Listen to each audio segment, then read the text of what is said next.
post a discussion for everybody who's offline to at least hear our thoughts on the reading.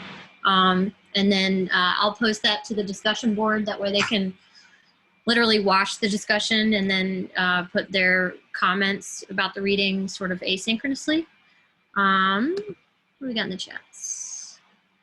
Sydney, you got audio? You got it? You're muted. Yeah, I fixed it. Okay, you got it? Perfect. Yeah. All right. So again, hi, welcome. I sort of did this for the group last time, which I think the only return customer we have is Peyton. I was there, I was late. Okay, all right, cool. So yeah, you guys sort of heard my spiel where I answered the questions. Just be mindful, as long as you guys literally participate in 3 of these, you will sort of fulfill at least the reading participation parts of this course, apart from attending as many of those noon lecture series as possible. You know, we're doing this so that it can sort of work with y'all's schedules. I know not everybody is going to be able to participate every single week. Obviously, you guys are encouraged to you know, zoom in and read as many of these as you would like. I'm going to be here every single week, so you know, I'm sure there's going to be at least 1 week where like nobody logs in, possibly, and so it'll just be me sitting in a little Zoom room alone by myself. So yeah, if you don't want that to happen and you want to do more than 3, you can potentially prevent me from having to sit in a room alone. Okay, so everybody got My Life as a Failed Artist this week? Okay, well, we'll jump right in. What did you guys think? I liked reading it. It's interesting to like read about somebody who like, he doesn't have the exact same mindset as me, but like I feel like as an artist who hasn't like peaked yet, that I can get into like a mindset where like I feel like I'm failing. And like he mentioned, like he like self-doubted all the time, and I'm like, I fall into that a lot. So it's interesting to read about that, and I think it's important for young artists to read things like that. Well, yeah, in this series specifically, I'm going to have like at least 1 or 2 readings on this idea, on some of those pitfalls, because they asked me to do this whole series and they gave me full creative control. And that basically means that you guys are going to be, you're going to be reading the things that I'm interested in kind of going through. And a lot of that, I've had this fascination with failure for a very long time, with how it pertains to studio practice and or building a sustainable like studio practice. And it doesn't even have to pertain just to studio, but also like if you're an art historian, this idea of like publish or perish. We're constantly supposed to be outputting material into the world, and that's kind of easier said than done. So yeah, I was interested to get your guys' thoughts on like, what are some of the specifics of self-doubt that you guys experience in your own personal sort of day-to-day practice, or even if it's just in academia. Like this semester's kind of weird, and you know, the latter part of spring was a little weird too. Like I'm interested in y'all's experience from a day-to-day. Like, what are the thought loops that are going on that maybe are preventing productivity from happening?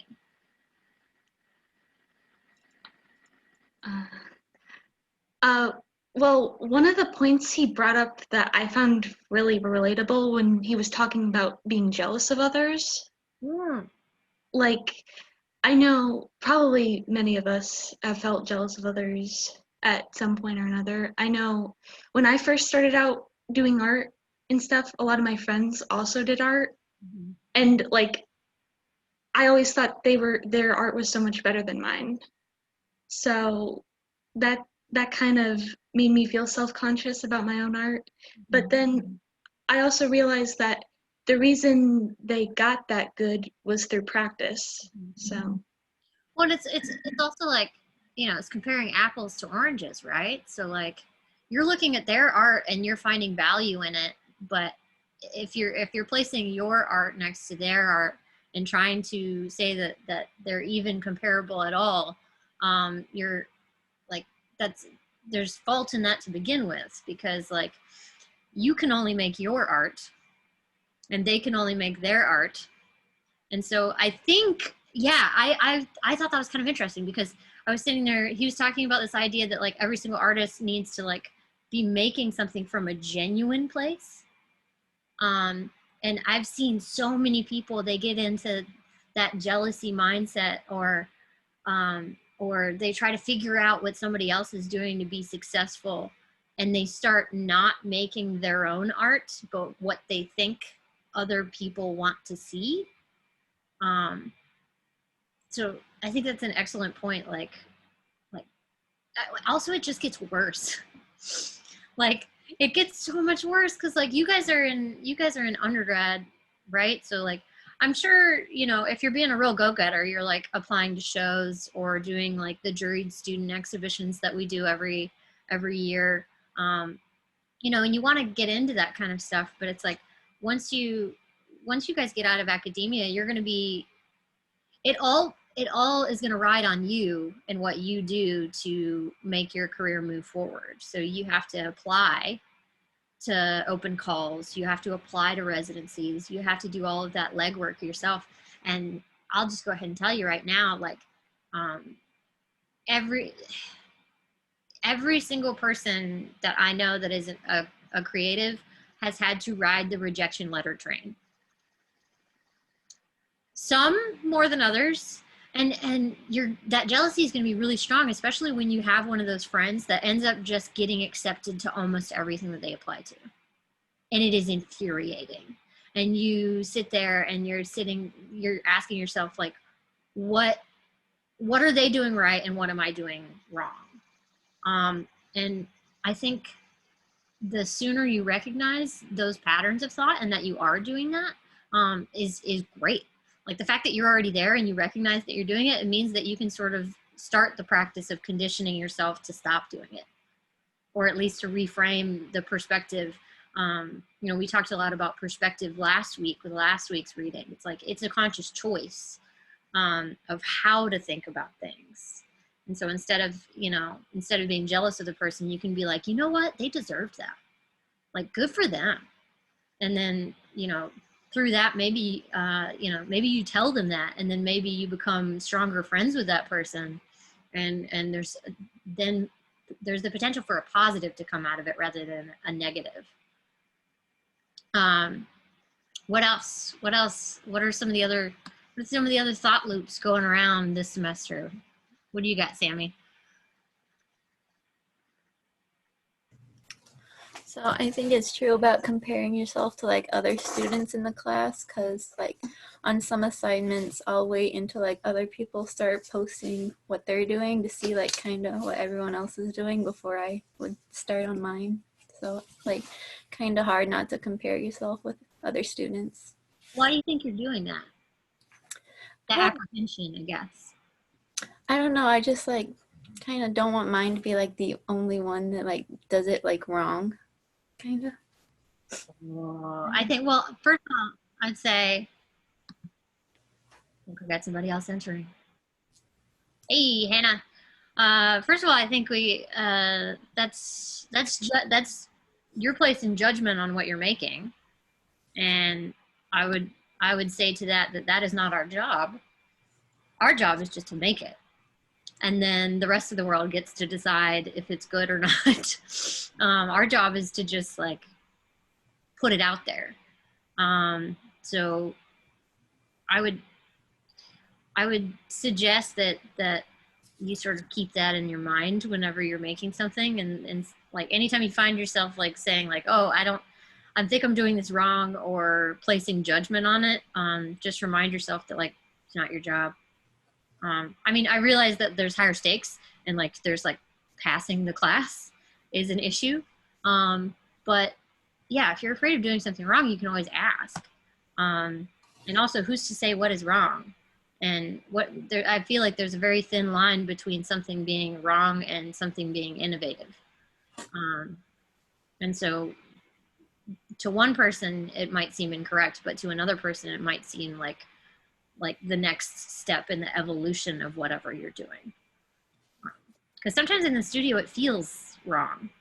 Like I think a lot of people work from a place of complacency, and they only function within like that little box of like where they feel comfortable. But oftentimes, at least in my experience in my practice, it's when I step outside of that comfort zone that I think some of my best work has actually happened. And it feels uncomfortable when I'm doing it, and it's scary to share it with other people. But you know, the level of connection and response that I've gotten from the people who have viewed that work ends up being kind of worth it. So just food for thought there. Hannah, we're talking about negative thought loops. Jerry Saltz explained that he questioned his own artwork and compared himself to others. And so we're trying to answer the question of what are some of the negative thought loops that we've been encountering in our own sort of studio/home situations this semester. Okay, cool. That was an invitation to let us know what you're going through. Oh, okay. Yeah, so some loops that I've been going through. Let me think about it. I guess just kind of like waking up and not having anywhere to be is like, it feels like a trap sometimes, just because you like there's obviously like, now that school started, there's more of a structure. And you know, if you work somewhere, you're obviously going to get up and go to work. But just like at the beginning of COVID, when lockdown first started and like no one was going anywhere, it was nice to sleep in for like a couple days or like a week or two. But then after a couple weeks, it was like just, you felt like soggy. You felt like you just like, you wanted to get out of bed, but also you didn't want to get out of bed because you felt like you had to get out of bed, kind of thing. Okay. So just like sleeping and just sleeping in, but wanting to stay up late because you have nothing to do the next morning. I just felt like that was a loop that I was stuck in. I was having this conversation actually with Brian Zimmerman the other day about how this like experience that you guys are having of like being at home and having to like wake up each day and like try to force yourself to like do these things is the exact experience of what happens to you outside of academia. Like when you graduate and there aren't any prompts and there aren't any assignments and there isn't any structure to your life essentially, and you have to navigate like getting a job and like working that job, but then you still have to make artwork and you still have to apply to things and nobody's making you apply to anything. The only person who's making you do that is you. But you have to have work to apply to things. So how do you make the work and how do you make the time and what do you make the work out of and where? All of those unknowns and that lack of structure that's what you guys are going to go through professionally once you get done at Webster. So this is sort of a sneak peek into that now. And that's one of the reasons why I'm choosing these readings to hopefully open up the dialogue of the difficulty of that, but also to help build up strategies for us to mitigate those circumstances early on. That way, when you guys graduate, you'll just be like, all right, well, I already know that, you know, my mind is my biggest enemy and it's going to tell me that I can't do all of the things. And I've already started to retrain my brain and to question those thoughts and to basically put those thoughts on trial. Because just because we think something doesn't mean that it is true.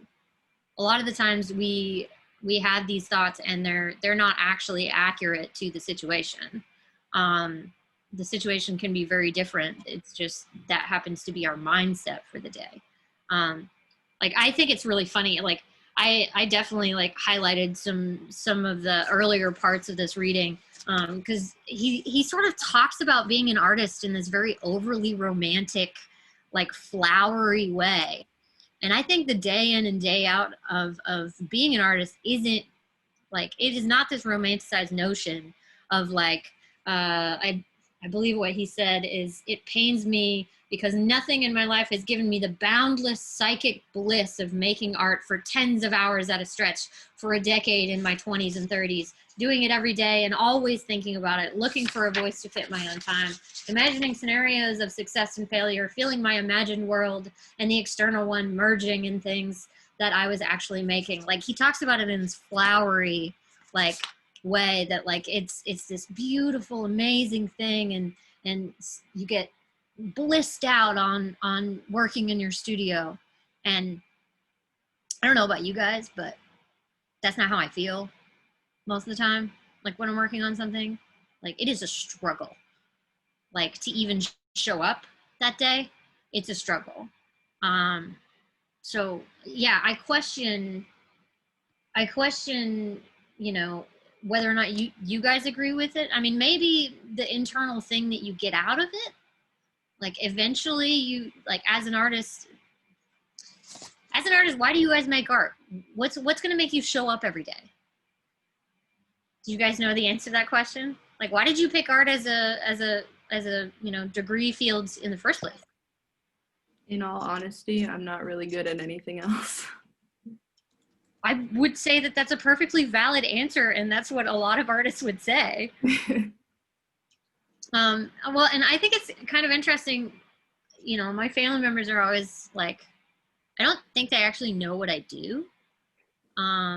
They'll say she's an artist, and then I'll have another person say, oh, she can make us a painting, and I'm sitting here going like, I'm not a painter. I mean, I could make you a painting if I tried, but like, I'm not a painter by trade. You know, but at the same time, I don't necessarily agree with the idea of innate talent. I mean, you guys are in school, you're taking your foundations and or upper level, you know, studio classes. Like, you don't go into this place with like just inherent, you know, savant level abilities. Like, otherwise you wouldn't have to come to school. You wouldn't have to like be here. Like, it is something, you know, like you said, you say that you don't think you're good at anything else, but obviously, you know, you feel as though you have an aptitude for something, but you want to learn, you want to hone that. So there's drive there. Anybody else? Why do we show up every day? What is the one thing that's going to make sure that you like keep making after you leave here? Obviously, What'd you say, Peyton? for me, it's more of like a passion or a drive to work. I mean, for those of you who don't know, before I actually began my idea in art history, I was more of a history major back in high school and college. Mm-hmm. Before college and high school, I was hoping to become a history major. Mm-hmm. Well, but that is until my senior year of high school, when I was taking a humanities class, Mm-hmm. and I got more in depth into the art world during that class. So I started to shifting my passion away from the history aspect of it, more into an art and historical passion. Mm-hmm. So I guess that passion to learn more about what I don't know is suddenly, for me, is an idea for me to keep working every day. Yeah, I mean, I think that's that curiosity and that sort of like drive is the thing that's what's going to keep it sustainable. That's, you know, that's the reason why I keep making work and I keep, you know, applying to shows, and it's because like I don't feel like I'm done learning. It's the same reason why I teach. Like I don't ever think that I will know everything that there is to know about artwork. And I teach, you know, I teach you guys just as much to learn from you as I do to, you know, impart what I have learned over my, you know, many years of making. But I think it's, you know, I think Brian said something kind of interesting in the lecture earlier. He talked about how one of the reasons why he makes is a way to communicate and a way to connect. And I think that's kind of an interesting way to put it. when I was teaching design concepts, I was explaining that, you know, artwork is a visual language, and it doesn't necessarily, you know, we don't, you know, expect to go and learn a new language overnight. It's a process. It's, you have to immerse yourself in it. You have to be surrounded by it in order to fully get, you know, fluent.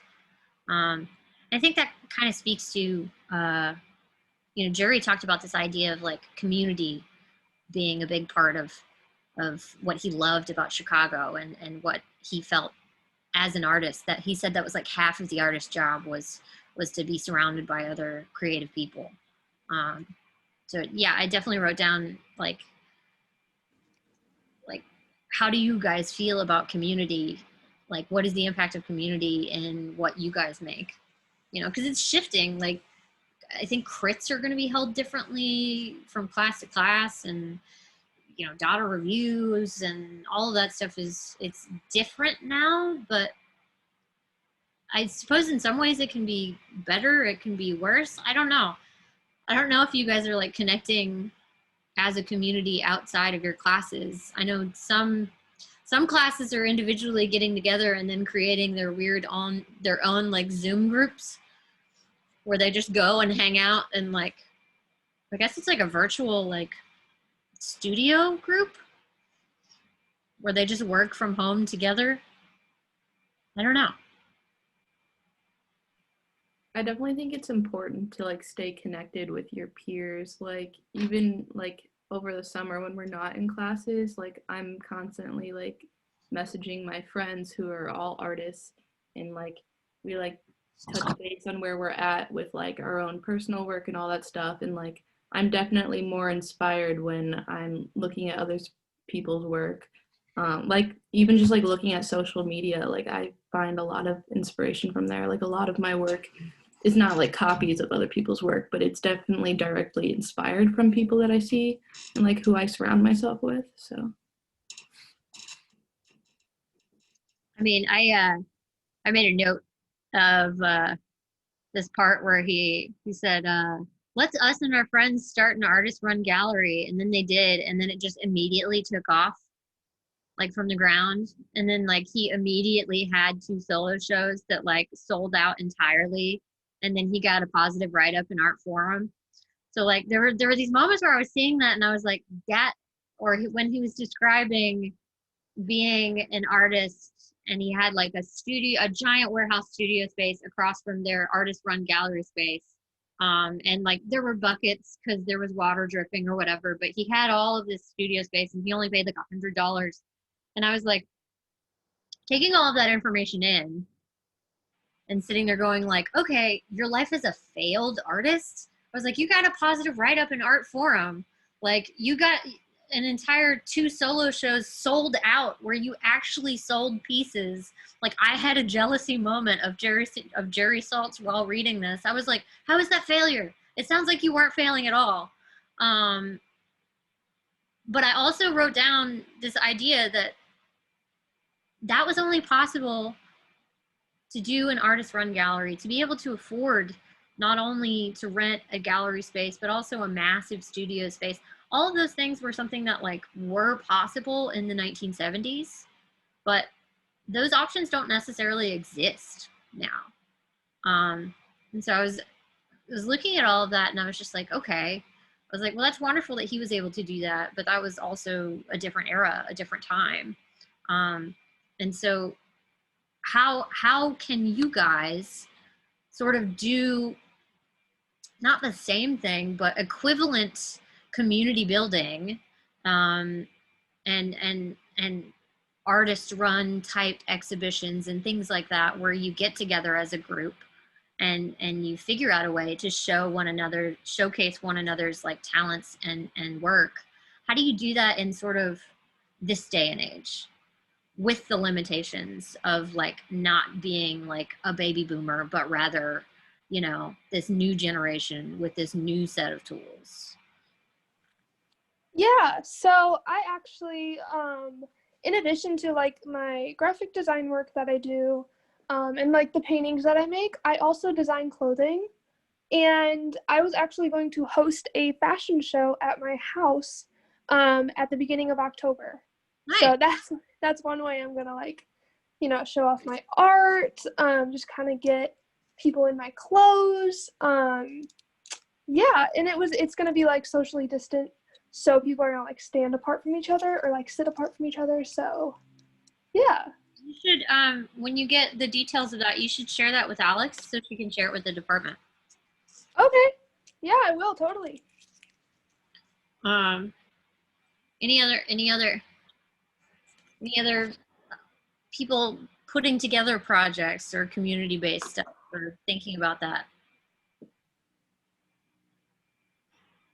Or just feeling completely and utterly alone?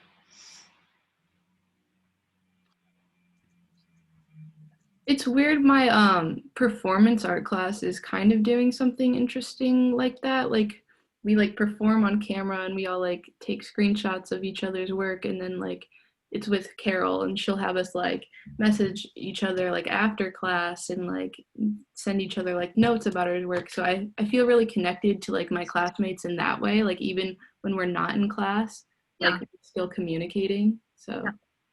just like even just being in class can be helpful like that. It's definitely something that like we've been kind of discussing as a department, is like, how do we keep data as a community alive? You know, because it's hard to replicate the feeling of what it is to be in the art building, you know, when it's at its full glory. You know, when we're able to have like the Friday lectures in Sverdrup, or the, you know, maybe the artist talk, and then in the evening we have an opening and everybody's there and it's like a big, you know, family gathering. Like, how do we do stuff like that in a digital capacity that like is still fun and engaging? I think, yeah, even in classes and things, it's been kind of hard. I mean, a large part is that, like, you know, we have you guys in your little squares, and everybody's muted, and so we control like who speaks when, and it feels rehearsed or forced. You know, because I mean, I'm used to sculpture and the giant loudmouths that like end up taking the advanced sculpture classes, and we just kind of scream over each other because we've got like, you know, grinders going at all times and saws, and like to have it to where it's almost like sterile is a little strange. And like, we're open to suggestions. I mean, we're doing stuff like this to try to create opportunities for you guys to, you know, at least encounter one another, even if you don't take a class with the other people. Because like, I think in Artforum, like, you know, you guys may have some classes together, but like maybe not. This might be the only opportunity that, like, I mean, for some of you, it's definitely the only opportunity that you're going to see me, apart from like noon on Fridays. And that's new. I don't know. Normally it's Jeff up there talking to all the artists. This is new for me. I'm just trying to figure out who's going to be, you know, the speaker from week to week, and then what they're going to talk about. So, which is not to say there are going to be some weeks where I might try to curate the reading to where it matches the speaker, but you know, some of them I think are just going to be more broad as to like what it is to be creative and to figure out what, I guess, like sustainability is in terms of creating, like, you know, on a day-to-day basis. I just say that we're problem solvers. Like, that's the main part of what we do, is to figure out how to think through a problem, or to like come up with, you know, 800 different ways to approach a problem, and then choose the best one, or the one that fits best for us. What else about the reading? I have mixed feelings about Jerry Saltz as a human being.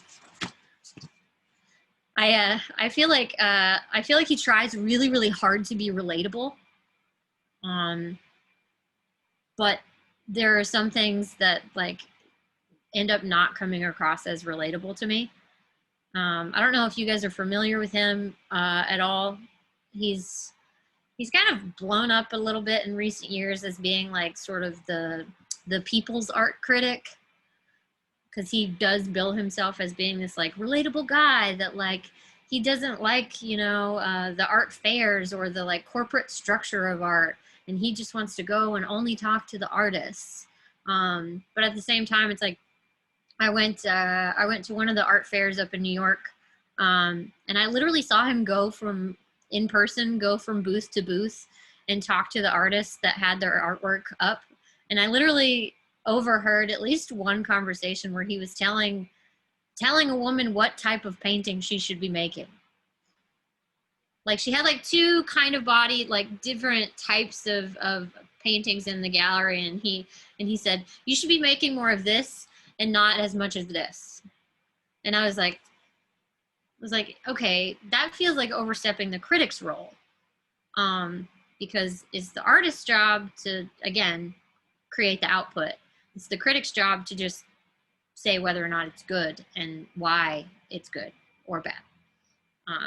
And here again, the lines were like kind of murky, and maybe it's because he used to be an artist that like he feels that he can overstep that boundary, or just wanted to be a kind of like mentor to like this young artist. But there was a moment where it just seemed a little off, especially because it was like a cis presenting straight white man telling like a person of color who is female like what she should be doing. And I was just like, I don't think that fits.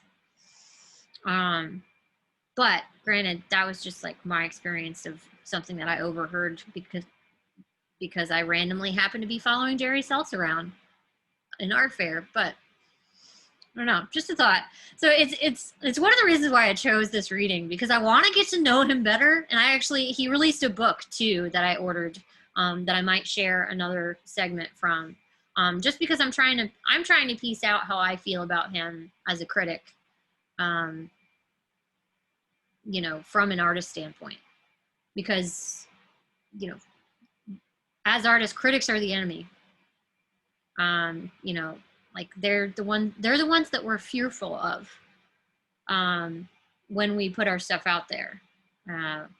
So this is my attempt of getting in the mind of the enemy, because I think it's a good practice to do. Because if you can figure out what you're scared of, you can overcome that fear, and then making shouldn't be as hard. So, what else? Anybody make any notes about this one?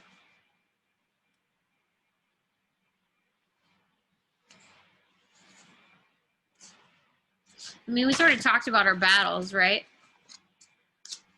Yeah, I mostly just like made a note on like what I consider failure to be. Okay. And I kind of just like came to the terms with like, I don't feel like you failed as an artist unless you're making art only to satisfy other people and you're not making it to satisfy yourself. You're not proud of what you do. Okay. So I feel like even if your art, I wrote this in the Artforum, my comment thing is like, even if your art sells for $2 million or $2, if it took you 2 hours to make or 2 minutes, like that doesn't matter to me. It's just as long as like the content you're producing is meaningful to you, I think that's when you're successful. Okay. And that's when you're being true to yourself. And if you're not doing that, I don't want to say you're failing, but like you're not succeeding as much as you could be. Like, I don't know. I mean, yeah. I mean, he talks about being genuine when making, right?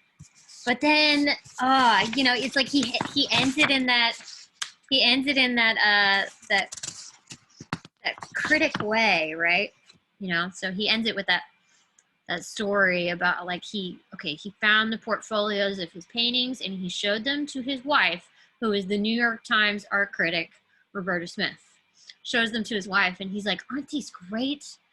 These are just so beautiful. And she's just like, they're okay. You know, so it's like he was so genuine when he was making those.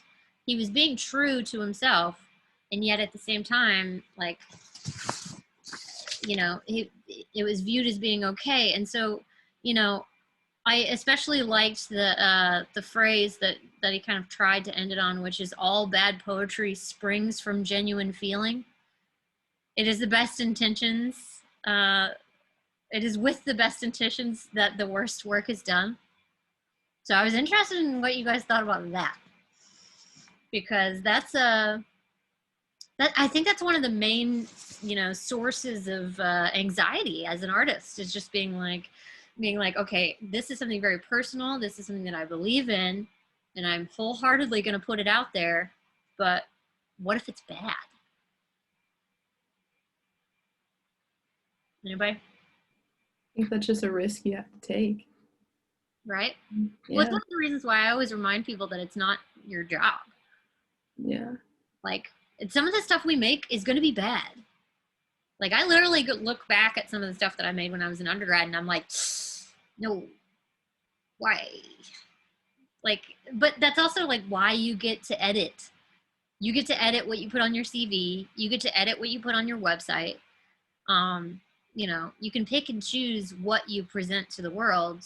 And I think, I mean, a lot of us do that already, like via social media and Instagram. You know, we get to choose what we show the world. And, you know, it's about sort of honing those skills and getting really good at, like, identifying what people respond to positively and then presenting that to the world, which is not to say that you're like pandering. Like, I feel like that's different. But yeah, I think a large part of it is taking that risk, and then hoping that we're not bad poets. Sometimes we are. I always refer to like my artwork as like sad girl art, which I feel like is like perhaps a bit like too dismissive and like reductive of a statement of what I do. But you know, it's like I have identified like what my genuine voice is, you know, like, but it also changes. I mean, you guys you're not going to be making the exact same artwork forever. I hate that. I hate that when I like find an artist that like doesn't evolve. I mean, you know, it's also one of my qualms with this idea that like you can only be one type of artist. Like, do you guys have like declared like focuses? Yeah, I have an emphasis in painting, and I draw all the time. Like, I haven't picked up a paintbrush in so long. Anybody else? What about you, Sammy? Do you have an emphasis yet? I just have an emphasis in studio art, but I love painting, drawing, and ceramics. Yeah. Okay. Sydney?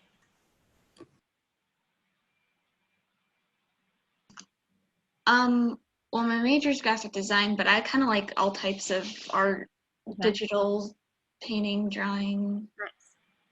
So. And Peyton said he was art history. Yay, Peyton. Hannah, do you have an emphasis? Thumbs up. I don't really have an emphasis, but I'm majoring in graphic design, and I really like painting specifically. I'm not that into drawing, not that much into ceramics or clay or anything. I'm just like really into painting. So, yeah. I'm a firm believer in using what you have and learning everything. Because sometimes you're going to be like, you know, here's the thing. He had an entire section of this reading where he talked about his limitations. And that's good. He used what he had and he sort of adapted and figured it out along the way and still produced work that apparently did, you know, fairly well. But I'm more of a pragmatist and I'm more of a planner. So I'm one of those people that like, I want to learn and prepare and know as many things as possible because all of that is just one more skill that can go in your toolkit. And the more knowledge and the more skills that you have, the better prepared you can be in any situation. Well, it's also like, remember I talked about it as being, visual art as being a language, a means of communication. So the more things you learn, the more materials you become familiar with, the more types of design you embrace, it's like more words in your vocabulary. And I don't think you would never want to choose a finite set of words, right? That you have to use to communicate for the rest of your life.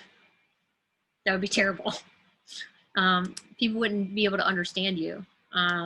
So I like the idea of being interdisciplinary, or at least being open to being interdisciplinary, because I think it means that you'll be able to communicate more effectively with everyone in the future, or constantly be evolving and getting better at communicating, at least.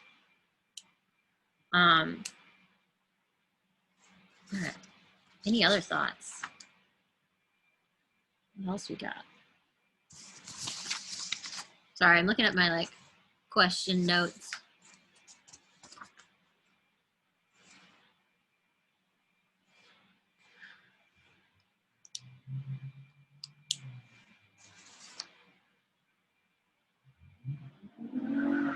Sorry, I'm reading the lyric, or not the lyric, but the line. To this day, I tell young artists to make an enemy of envy, or else it will eat you alive. And then I just wrote down, you cannot compare or create a narrative of shoulds in your mind. And I think maybe that'll be a decent place to stop, which is that you have to put the word should out of your brain. I should be doing this. I should be making this type of artwork. I should be, better at this. I should be, like, I don't know. This is a word that comes up in my brain a lot, especially I think right now, with teaching and with trying to make my own artwork and reading and talking to you guys. I keep having these moments where I'm like, I should be managing my time better. I should be making more work right now. I should be better at navigating this situation.